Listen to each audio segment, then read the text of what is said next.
My joy is like spring, so warm it makes flowers bloom all over the earth. My pain is like a river of tears, so vast it fills the four oceans.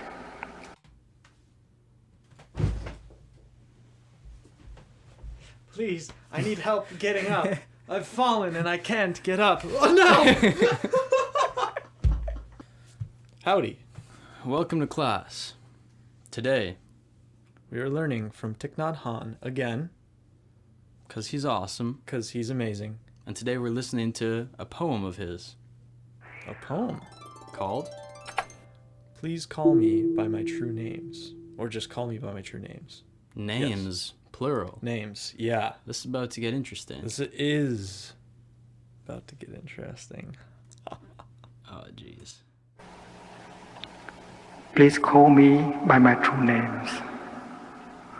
Don't say that I will depart tomorrow. Even today, I am still arriving. Look deeply. Every second I am arriving. To be a bud on a spring branch. So, that makes it clear that we are talking about an I that is far beyond just this physical body. We are talking about a deeply meditated on I. Yes, because the physical body has been here this whole time, but the I that is continuously arriving, like a bud on a spring branch. That's tasty. That is some nice stuff. To be a tiny bird with still fragile wings, learning to sing in my new nest. To be a caterpillar in the heart of a flower. To be a jewel hiding itself in a stone. That's interesting to me because he's going through. I've read this poem before, and what I think is interesting, how he goes through whole arcs, and he's starts off with these nature imagery, and it's so nice, and it's like beautiful birds, like caterpillar in a flower, a spring bud. It's all so beautiful, and then this one always surprises me. It's like a jewel in a rock. Because these were all living things, and then we moved to non-living, but still very pleasant because we've gone from like beautiful nature to beautiful jewel. I still arrive in order to laugh and to cry, to fear and to hope. The rhythm of my heart is the birth and death of all that is alive. I am a mayfly metamorphosing on the surface of the river. And I am the bird that swoops down to swallow the mayfly. Whoa. Yeah. The rhythm of my heart is the birth and death of all that are alive. Yeah. This is getting very mystical. Think about, I like with all mystical things how there's always this music in it, especially something like poetry. But pretty much all mystical practices, you'll find something to do with sound, rhythm, and pattern, and using that as a vessel to obscure kind of what you're looking at to the point where it blurs into like this. There's a practice of repeating a certain word enough, and you've done this before with your friends where you've said a word, and then eventually the word doesn't sound like the word anymore. Doing that type of thing gets you past the intellectual mind into a place of just experience, and this is bringing me there by being like, I am the rhythm of my heart, this like pulsing vibration is the birth and death of all that are alive. also makes It's like the undertones of all of life and death. Yes, is the... Oh. I am a frog swimming happily in the clear water of a pond, and I am the grass snake that silently feeds itself on the frog.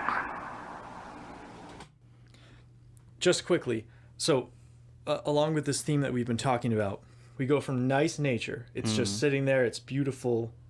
Then we go to I am a jewel, and then we're non-living. And now it's almost as if he's asking us again and again and again, do you still agree with me that I'm all these things? Do you agree with me that I am the mayfly, beautiful mayfly, but I'm also the thing that eats the mayfly? Do you agree with me that I'm the beautiful frog, and I'm also the beautiful snake that eats the frog? Silently feeds on the frog. And that's all beautiful. That's all part of the cycle. Do you and he's going to keep asking us that question. So let's keep going. I am the child in Uganda, all skin and bones, my legs as thin as bamboo sticks, and I am the arms merchant selling deadly weapons to Uganda. I am the 12-year-old girl, refugee on a small boat, who throws herself in the ocean after being raped by a sea pirate. I am the pirate, my heart not yet capable of seeing and loving. Dude, get down there. Get down there. Bro, what? Come on. And do you still agree with him?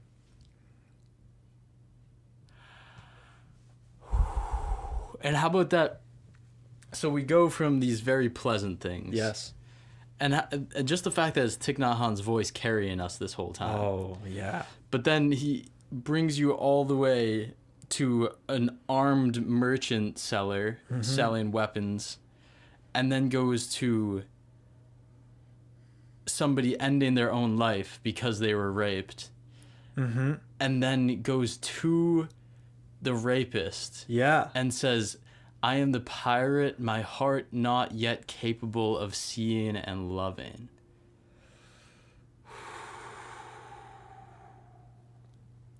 This shows, for me, a deeper understanding of things. Literally a divine, a God-like understanding of things. Not just seeing things as good or bad, seeing things as they're happening, and I understand why they're happening. This man, say this theoretical rapist man, this merchant of arms selling weapons to Uganda that's creating starving children. Thicht Nhat Hanh is not looking at those people as, you are terrible people. He's looking at it as, you are so misguided because of so many things going on, and I understand that. And we need to do things about that. It's not like we can just be complacent with the things that are happening. I don't think that's what he's saying at all. But he's saying, I understand why.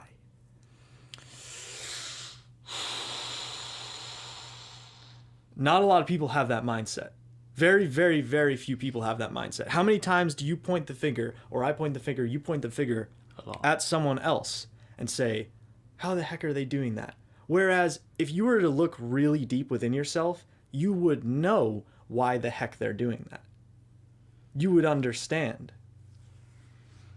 And that brings you back to a more, in me at least, a more kind of practical, everyday sense of this stuff he's talking about, is the fact that within ourselves we have the rapist, we have the rape victim, we have these parts of us, and none of them are going to be nourished if we don't learn how to see those things honestly, and to love those things honestly, and to be mindful with those things. And it's a daily practice to, again, with this whole poem that it's like evolving the whole time. I'm arriving. And then it's a call to all the ways that we are arriving and that we can arrive within ourselves every day. Come Thicht on. Nhat Hanh. I am a member of the Politburo with plenty of power in my hands, and I am the man who has to pay his debt of blood to my people, dying slowly in a forced labor camp. My joy is like spring, so warm it makes flowers bloom all over the earth. My pain is like a river of tears, so vast it fills the four oceans.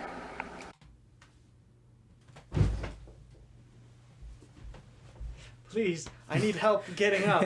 I've fallen and I can't get up. Oh no!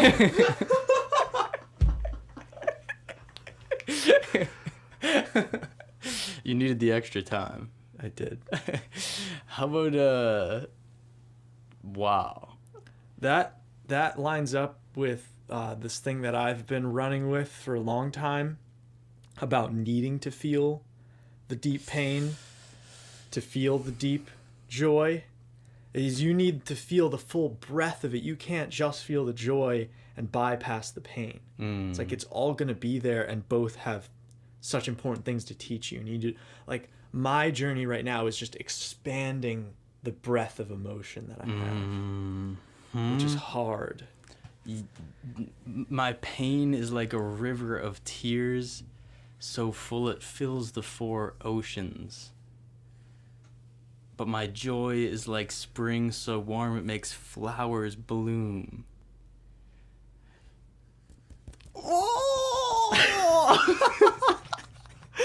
That's this man's being reduced to a mere child. This poem, a beautiful child. Yes. Yes. Onward. Onward. Please call me by my true names, so I can hear all my cries and laughter at once. So I can see that my joy and my pain are one. Please call me by my true names, so I can wake up, and the door of my heart could be left open, the door of compassion.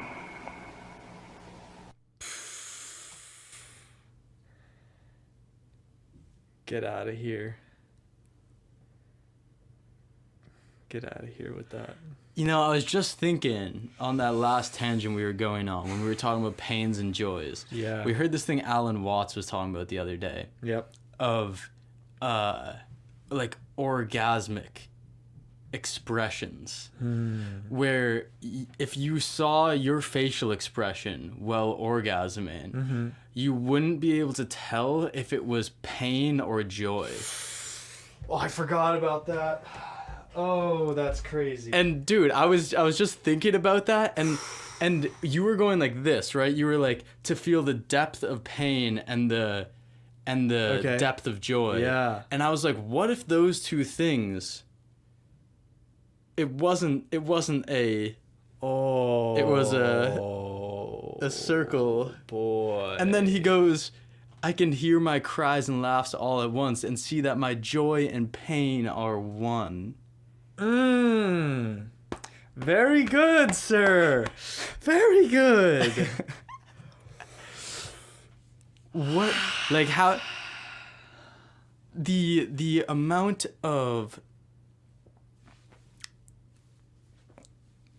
perception you need to have of the world to see joy and pain as one.